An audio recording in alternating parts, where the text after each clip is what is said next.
Aquí, donde la ciencia puede encontrar las huellas de nuestra vida.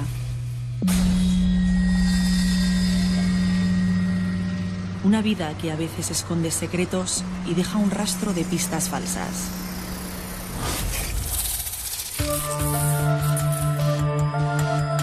Para encontrar la salida al laberinto hay que fijarse en todos los detalles, saber encontrar las pruebas, distinguir lo falso de lo real. Porque vivos o muertos, siempre dejamos un rastro. Esto es ciencia forense.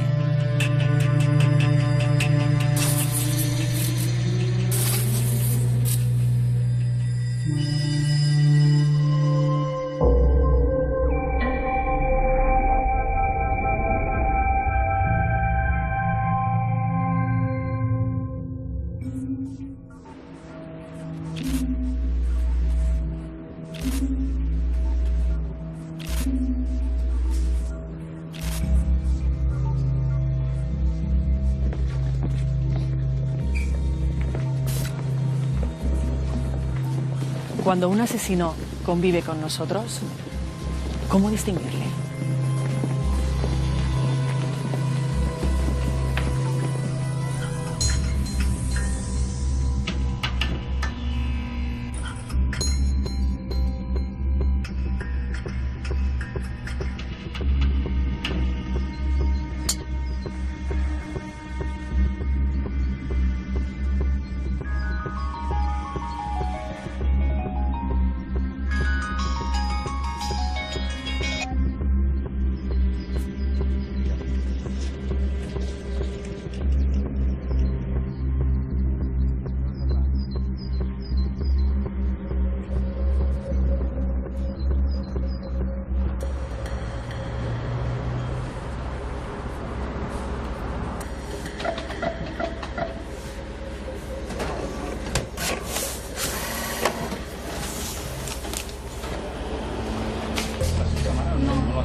El 11 de enero recuerdo que era un sábado, estaba en casa y me llamaron los compañeros que teníamos de incidencias en el grupo de homicidios y me informaron de que había sido descubierto el cuerpo de una señora en el interior de un parking con signos de violencia.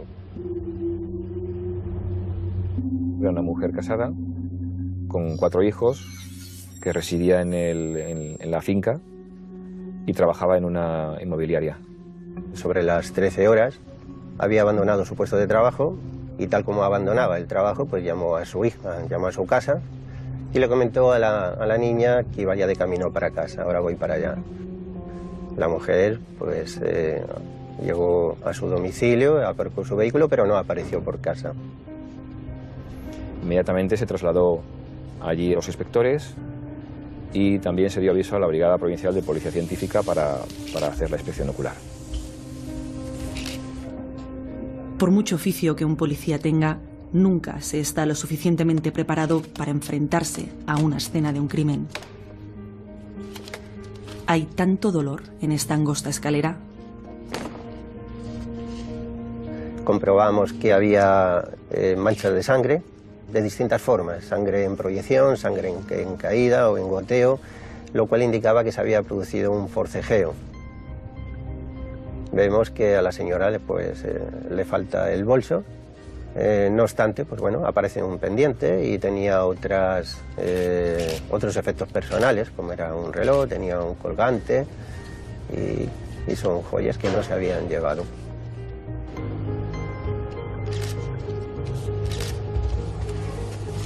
Aparecen huellas de pisadas de un tipo de calzado deportivo, o sea, una bamba, alguna zapatilla de este tipo, ¿no?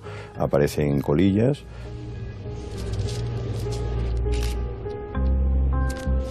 Nos llamó la atención de que era una colilla que estaba limpia de sangre. Es posible que cuando acabara de matar a esta persona, pues o escupiera la colilla o se la quitara con la mano, ya sin guantes, y la tirara allí.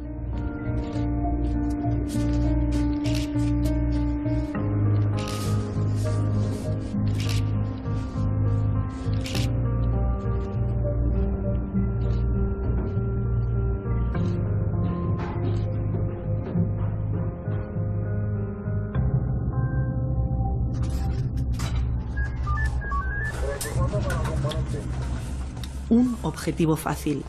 Mujer sola en un parking oscuro. Cualquier otra persona podría haber estado en su lugar.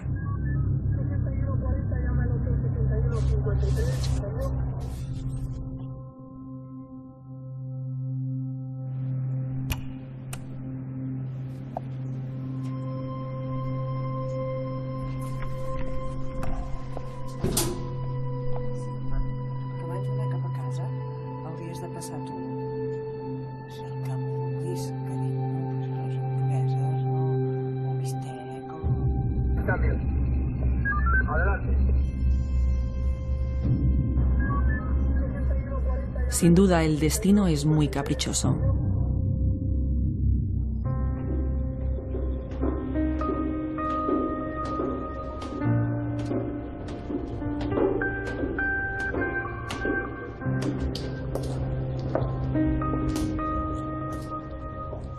El estudio de la escena del crimen es fundamental para un criminólogo.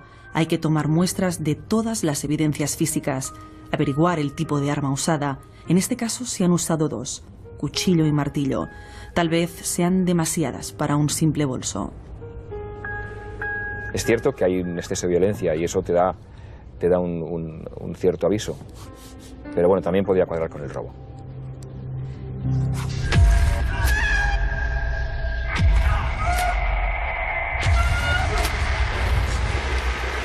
Pero sin duda lo más importante es reconstruir mentalmente lo ocurrido.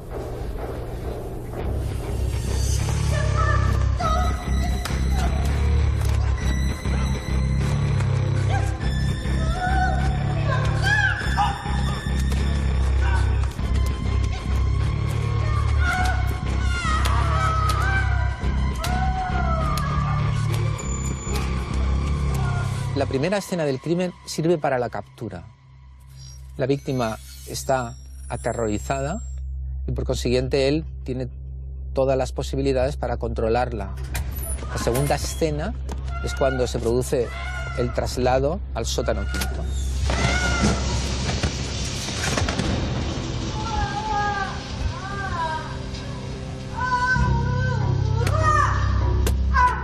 Y se produce un asesinato terrible. Durante mucho tiempo se produce pues, lo que podremos denominar una percusión continua sobre la cabeza con la ayuda del martillo.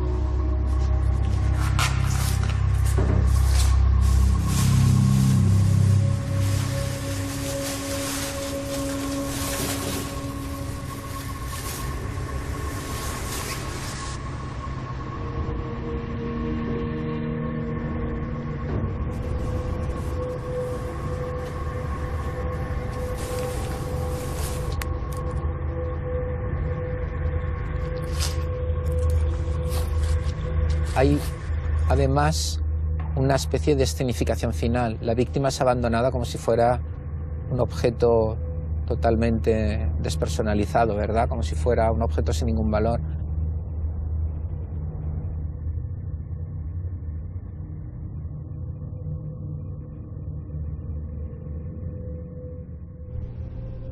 Hay algo extraño en este parking, una atmósfera de miedo y secretos.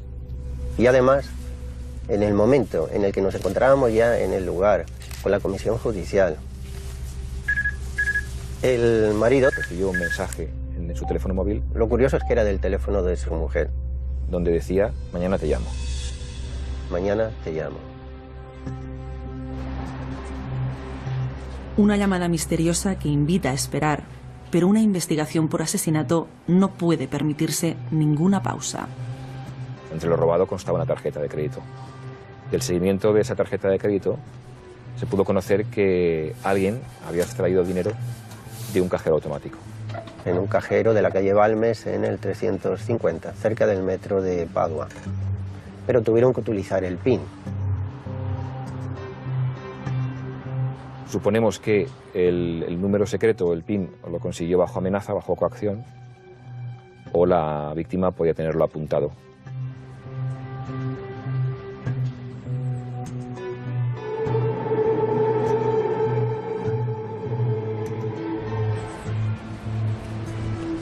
El primer paso de los investigadores es rastrear el movimiento de esa tarjeta.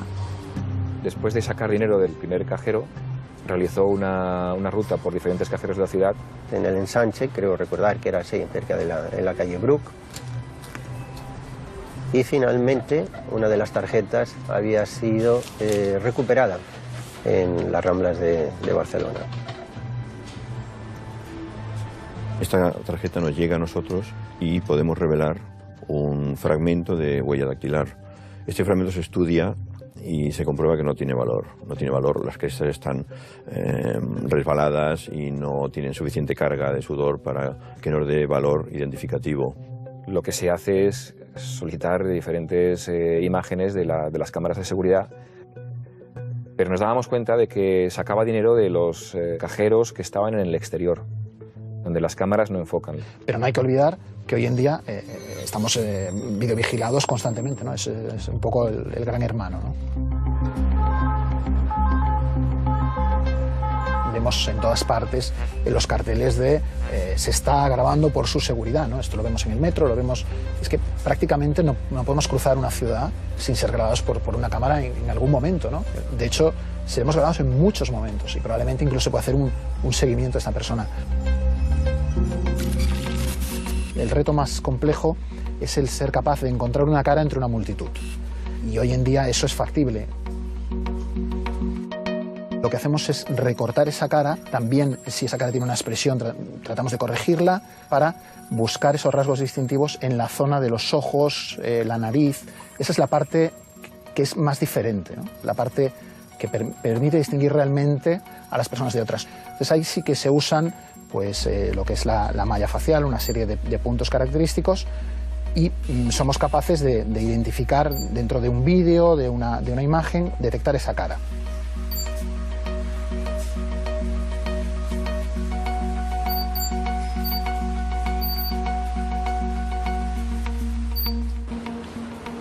Empezamos a recabar diferentes imágenes de distintos comercios y entonces una vez que las visualizamos recuperamos un fotograma de un banco que estaba próximo a donde lo había empleado en la calle Bruc, donde nos aparecía una persona muy difuminada, no valía para identificación.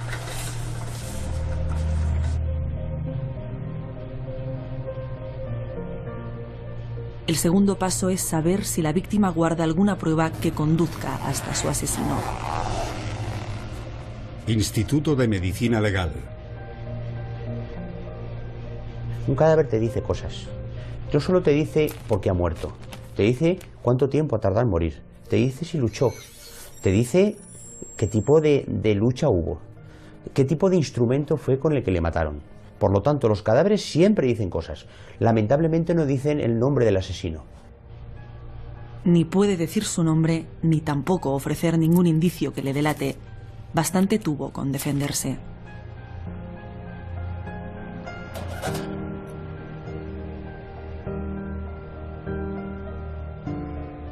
Múltiples heridas defensivas en extremidades superiores que evidencian lucha entre occiso y agresor. En la autopsia comprobamos que tenían numerosas heridas de arma blanca por todo lo que es la parte superior del tórax. Y esto indicaba que había habido una gran carga emocional, ¿no? Pero bueno, podía ser debida también al hecho de la defensa que ofreció la víctima, ¿no?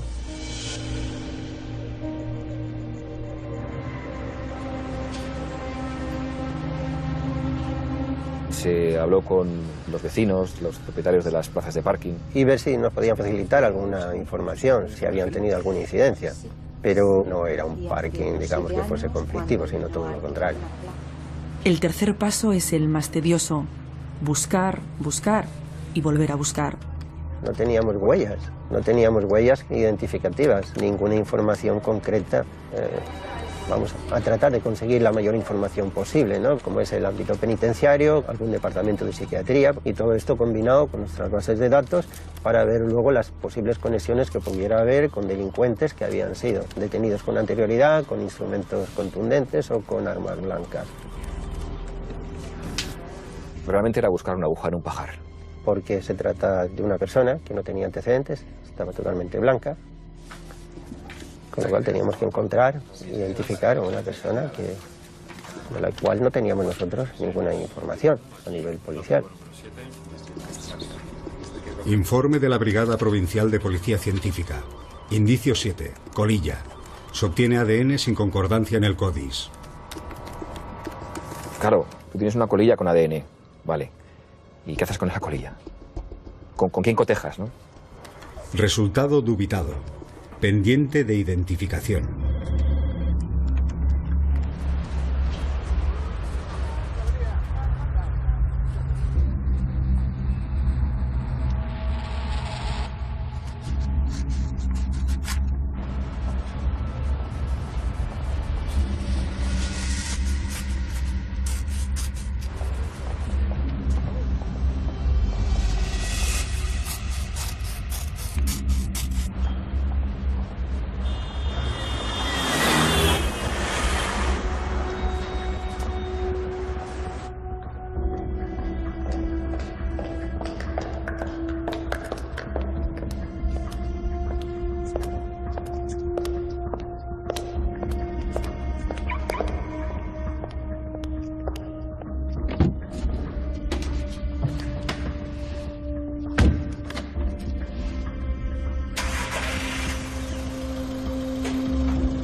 Se nos dio un hecho que hasta entonces yo no lo había visto.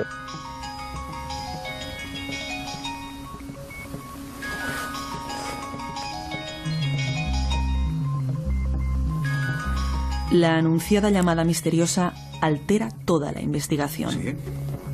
El marido empieza a recibir llamadas de extorsión. Sí. El autor le exige una cantidad de dinero para darle información. Y tenemos que montar un equipo paralelo dirigido exclusivamente al tema de la extorsión. Las llamadas comprobamos que se las realizan de diferentes cabinas telefónicas.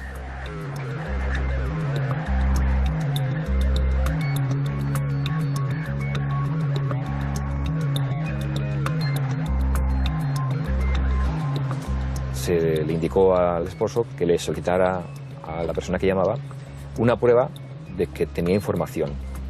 Y en este caso el extorsionador o extorsionadores le facilitaron el número PIN de la tarjeta de crédito que había sido utilizada.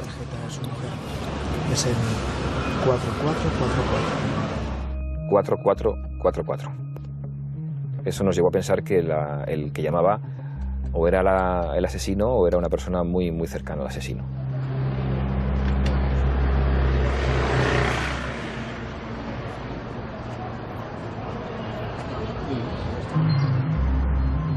Le citó en diferentes lugares públicos de la ciudad, en paradas de metro, en centros comerciales. Hasta que concretamente le llaman y le dicen que tiene que depositar el dinero en un determinado lugar. Le exigió 2.000 euros y que los depositara en un bar, en un sitio concreto, en el aseo y detrás de la escobilla del váter. Es un lugar que tenía que ser sobradamente conocido por digamos, por los extorsionadores. También le dijo que le dejaría la información en una cabina de una calle determinada. Cuando fuimos a la cabina, en la cabina no había ningún tipo de información y se le indicó al marido que no dejara ningún dinero. Era una única persona la que se había puesto en contacto con el marido. De toda la población de Barcelona, al final hay que llegar a una única persona, y al principio es inmenso. Tienes una voz. Por cómo se expresa, era una persona de relativa cultura. Que hablaba en castellano y en catalán, y que era una persona relativamente instruida también, y que no era vulgar. Es un hombre.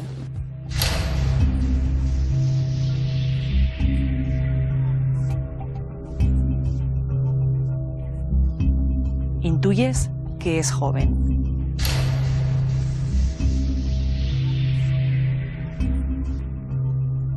De momento sabemos que es un varón y que es español.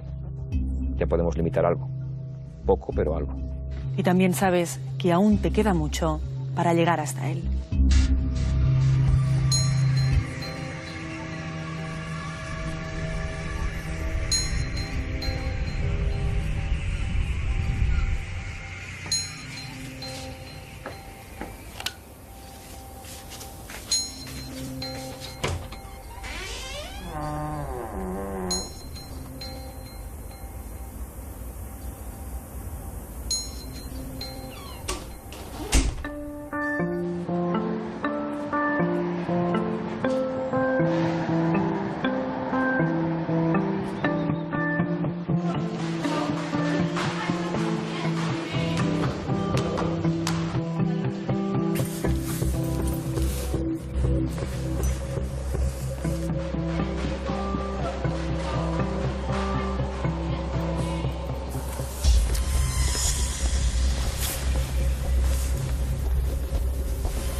Recuerdo que el día 22 de enero estaba en la oficina, estaba en mi despacho, recibo una llamada de los compañeros que estaban de incidencias, precisamente el mismo compañero que había coincidido en el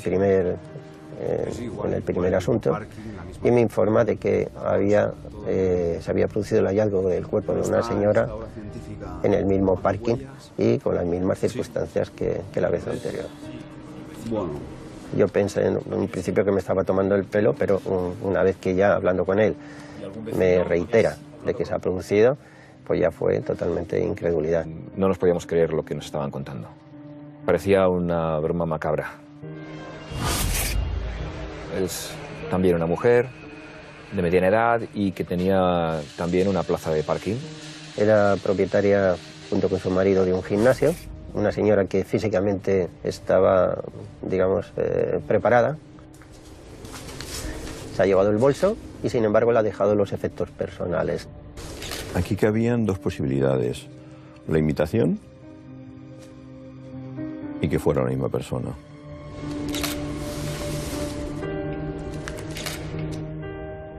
Después de examinar detenidamente las dos inspecciones oculares, ver cómo aparecen las víctimas, ¿no?, ya nos decantamos más por determinar que ha sido la misma persona. Sobre todo porque el arma que emplea, el arma contundente, es de las mismas características. En esta segunda víctima había más violencia si cabe. Estábamos ante probablemente un psicópata que había matado 2 veces y que probablemente podía volver a actuar.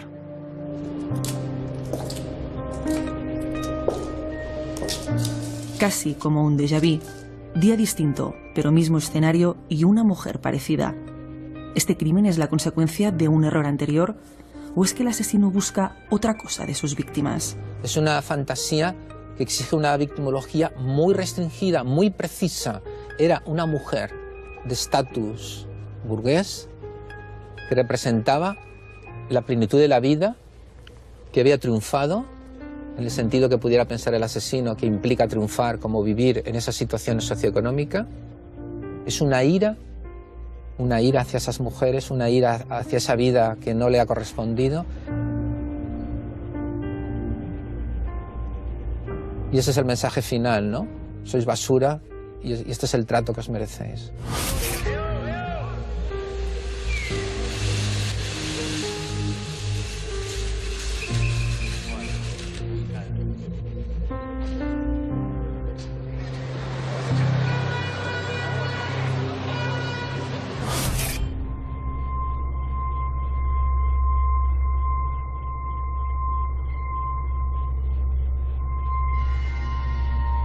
Instituto de Medicina Legal.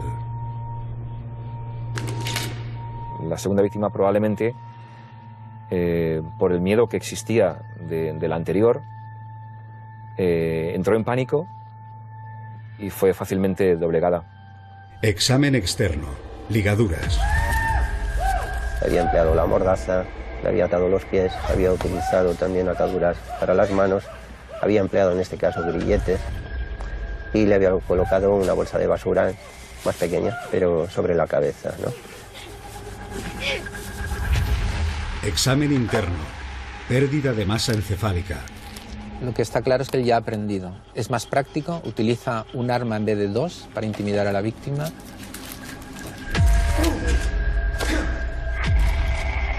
Como las lesiones las produce a través de la bolsa de plástico que tenía en la cabeza, queda tatuada perfectamente la forma del elemento que ha utilizado.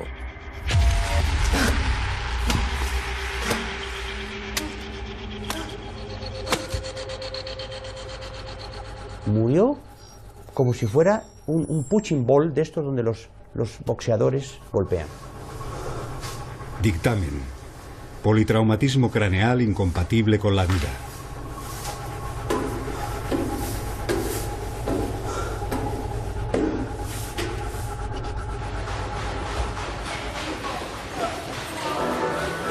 Temor en el barrio del Puget tras el asesinato de dos mujeres en un aparcamiento. Ambas se parecían físicamente y aparcaban su coche en la misma plaza, aunque en plantas distintas. La policía insiste en que tiene varias líneas de investigación abiertas, aunque no ha trascendido ninguna. Yo lo que quiero saber es cómo si hace el día 11 mataron aquí a una señora, que mi mujer estuvo toda la semana sin venir. ¿Cómo es posible que no hubiera la más mínima vigilancia de nada?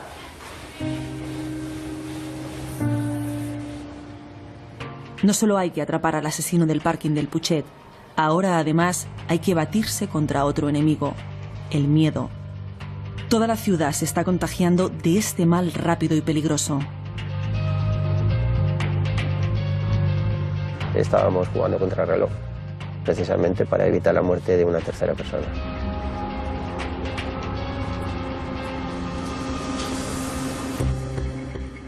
Volver a los interrogatorios, volver a revisar todos los pasos anteriores. En alguna parte ha tenido que dejar su rastro. La presión mediática era importante, el ciudadano quería una respuesta inmediata, quería saber qué pasaba allí. Se había generado una crisis de pánico en todo el vecindario, especialmente en el mismo bloque. Sí que es verdad, pero tiene razón con lo de la puerta azul de las puertas. Hay que pensar que el asesino está conviviendo contigo. La gente decía, bueno, es que a lo mejor lo saludo, a lo mejor compro algo y esa persona está a mi lado. Hombre, entraban llamadas por la sala de personas que habían visto sospechosos en todos los sitios, en toda España. Fueron días de muchísima tensión y de muchísimo trabajo. Y cada día había una reunión de los distintos jefes de brigadas y con el jefe del grupo de homicidios. Ahora sí que estamos en un auténtico problema, porque a partir de aquí, ¿qué vamos a hacer para parar a esta persona, dado que teníamos prácticamente claro que lo iba a repetir.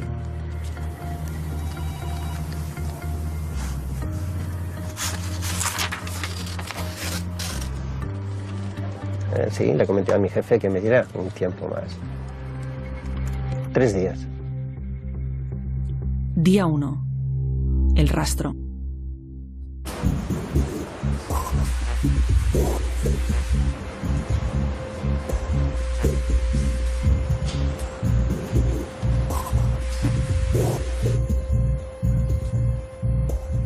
Como en el primer caso había empleado las tarjetas, comprobamos que en este segundo caso también las había empleado. En una entidad bancaria que constaba de 2 cajeros externos, al intentar sacar de uno de ellos, no pudo. Y fue al siguiente cajero. Al pasar al siguiente cajero, tuvo que cruzar por justo enfrente de la cámara de seguridad que enfocaba la puerta de la entidad bancaria.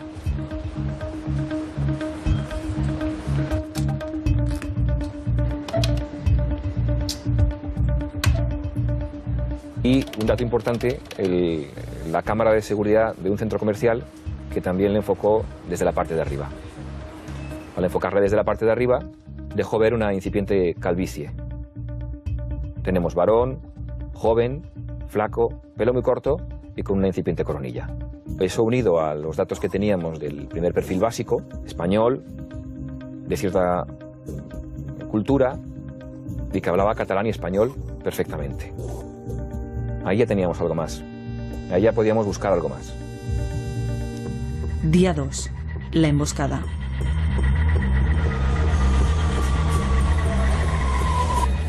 Entre las diferentes gestiones de investigación había que determinar cómo había ido de la zona del hecho a la zona del banco. Y existían varias posibilidades. Una de las opciones fue que en la zona del hecho había una parada de los ferrocarriles de la Generalitat. Se solicitaron las cámaras de vigilancia y se visionaron las imágenes. Solamente de la estación de Padua había más de 300 horas para visualizar.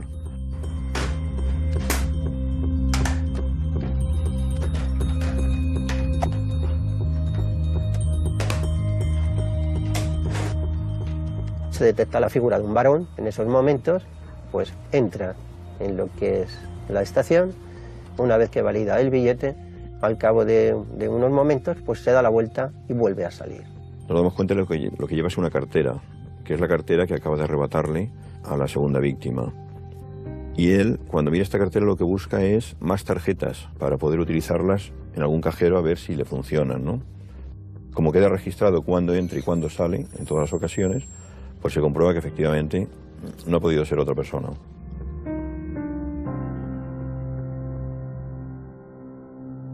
Día 3. La caza.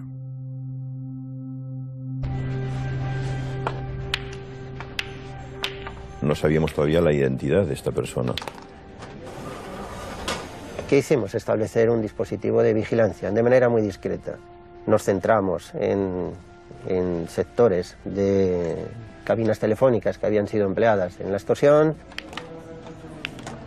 pero también y muy especialmente en el pub, que era donde se había realizado el intento de dejar el dinero cuando intentaron recabar dinero del marido de la primera víctima.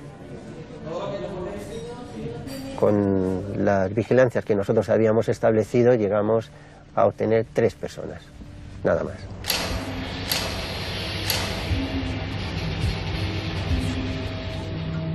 A estas alturas, 3 siguen siendo demasiados. El tiempo se agota.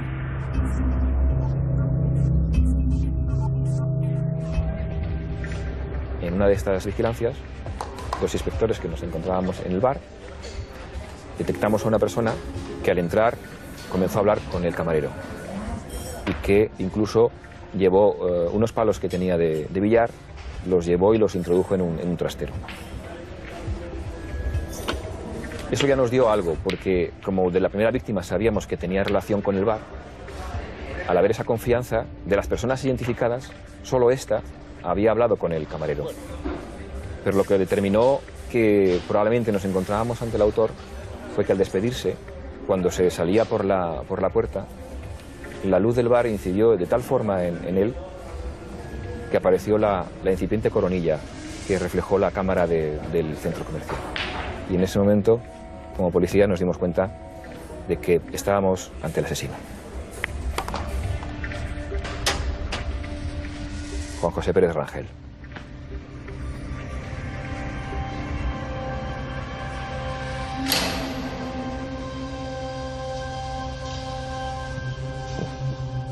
Fue como 200, el corazón a 200 por hora, ¿no?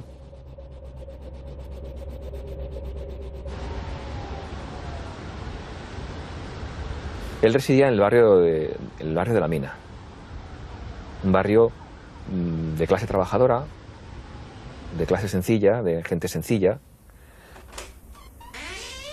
Era una persona que tenía deudas, cerca de unos 10.000 euros, llevaba acumulados de deuda, tenía un trabajo, o había tenido un trabajo en una empresa de hilados fuera de Barcelona, y que se había despedido voluntariamente sin dar ningún tipo de justificación precisamente el día 8, es decir, 3 días antes, digamos, de que se cometiera el día 11 el primer homicidio. Quisimos saber cuál era su relación con el parking y por qué una persona, o esta persona, había actuado desplazándose desde el barrio de La Mina hasta el barrio del Putxet, un barrio de clase media alta.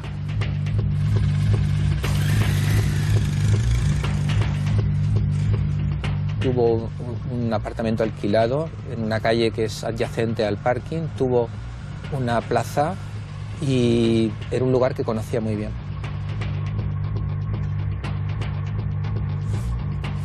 Precisamente había alquilado una plaza para una moto un año antes, con la cual había realizado el contrato, le habían dado las llaves y demás de las puertas que permitían acceso. Una vez que él comprobó que él no podía vivir ahí porque no tenía dinero ni ningún medio racional de estarlo, decidió que si no podía vivir sí que podía matar. Entonces, él quería matar en un lugar donde jamás sería aceptado. Porque para él no tenía sentido matar en otro lugar. Él quería matar a aquellas mujeres que ni siquiera repararían en él en la cola de un supermercado.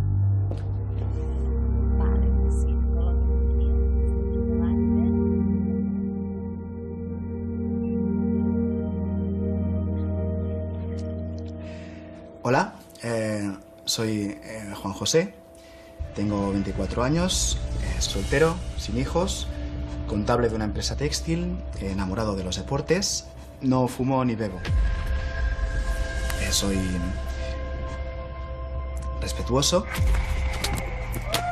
sensible, afectuoso, puntual y hogareño. Quiero conocer a una chica que no sea conformista, que sea inteligente, sensual y, bueno, sobre todo que le gusten los animales y patinar sobre hielo.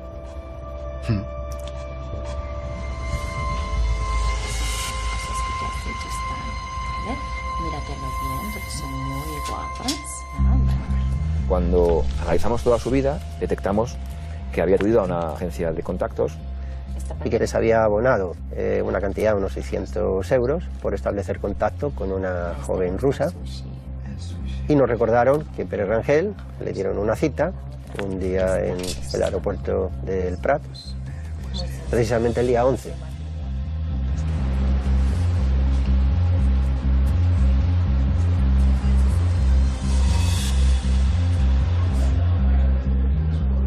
Cuando se tomó declaración a la encargada, nos dijo que en el contacto que tuvo con una de las chicas, después de la primera víctima, había llegado manchado de sangre. Y como justificación les dijo que había tenido un accidente con el coche y no le dieron mayor importancia. Pero bueno, nosotros sabíamos con anterioridad que no tenía carnet de conducir de vehículo. Esta fantasía de formar parte de un mundo que le rechaza se observa también de una manera meridiana en el hacer de la mujer rusa. Porque esa mujer, estando con él, prueba que es una persona triunfadora. Él quería una mujer alta, rubia, alguien que vivía en un sitio, que tenía una mujer espectacular, en un mundo que no estaba hecho para él. Y por consiguiente es un mundo al que castigó.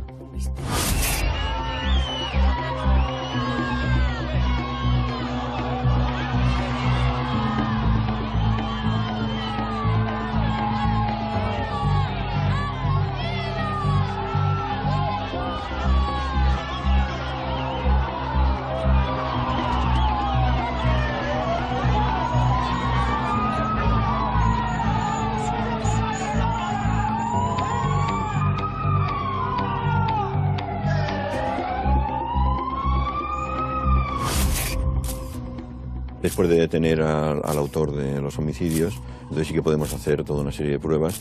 A él se le obtiene material genético y se comprueba que la colilla que apareció en el primer cadáver pues era suya. Y esto es una identificación plena, esto es ciencia forense.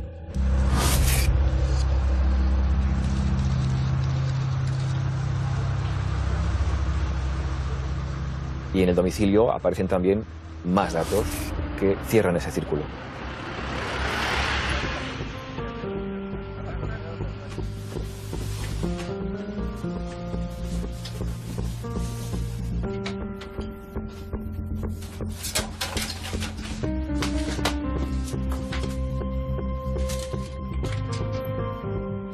Concretamente, aparte de unas llaves de grilletes, aparecieron unas anotaciones que se comprobó que correspondían a vehículos que aparcaban en el parking del Putxet. Es decir, el autor había estado haciendo vigilancias en el parking.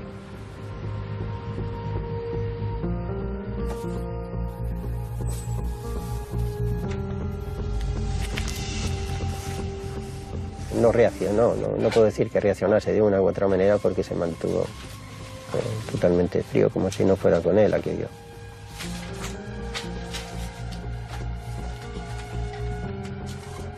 La habitación es absolutamente caótica. O sea, para poder entrar tenemos que desmontar la puerta porque no había forma ni siquiera de poderla abrir en su totalidad.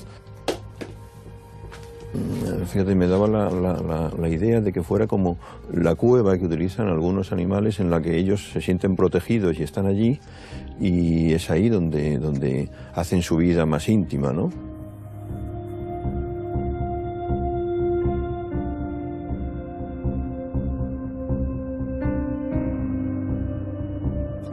Cuando terminamos el registro, nos pidió si podía llevarse un libro. El libro era El Señor de los Anillos.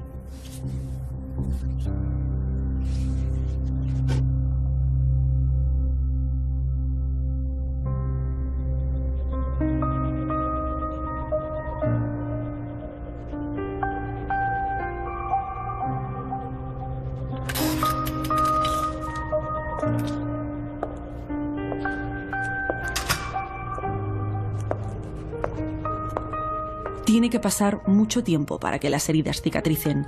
Más de una década después, el parking del Putxet ha vuelto a ser uno de tantos garajes de Barcelona. Pero tras sus columnas sigue escondida la incógnita sobre el móvil de los asesinatos. Es importante saber el móvil. Es importante. A veces queda difuminado. A veces no está tan claro como un móvil simplemente económico o una venganza. A veces queda muy dentro de la persona, muy dentro de la mente de la persona, este tipo de hechos. Y yo creo que este es uno de esos casos. No tuve ninguna respuesta, ni en un sentido ni en otro. Con lo cual, pues en principio, lo que estaba pasando por su mente no lo sé en esos momentos. Soy inocente.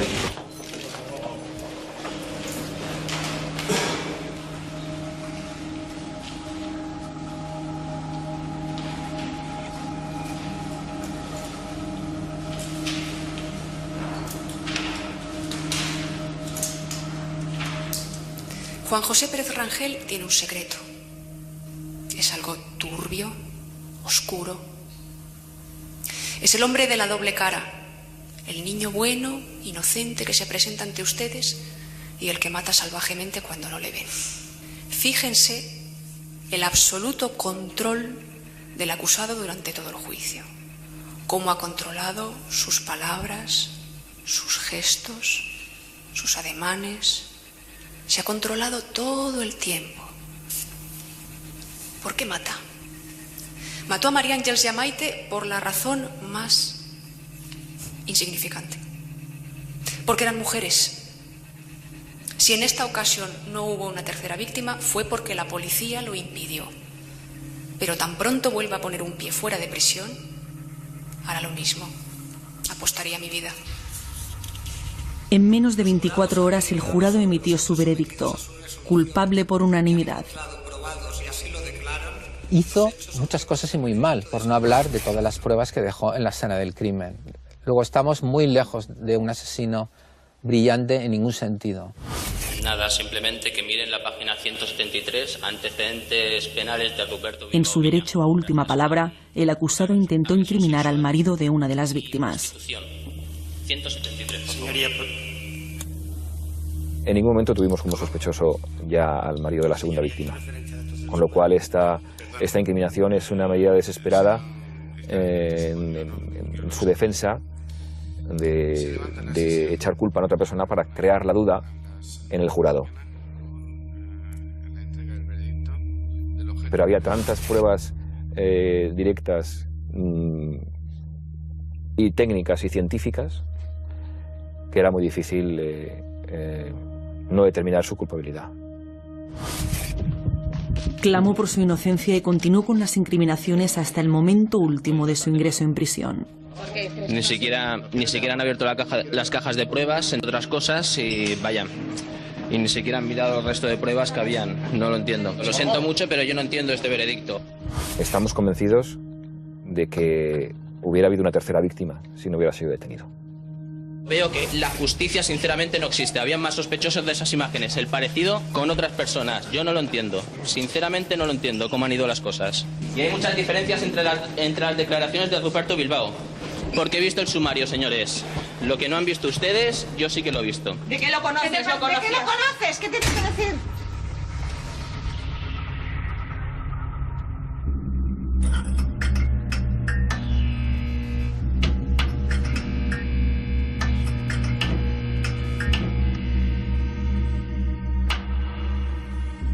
En 2004, Juan José Pérez Rangel fue condenado a 52 años de prisión por 2 delitos de asesinato con alevosía y ensañamiento de María Ángel Ribot y Maite de Diego. La sentencia fue ratificada por el Tribunal Supremo. Las armas de los asesinatos nunca fueron halladas.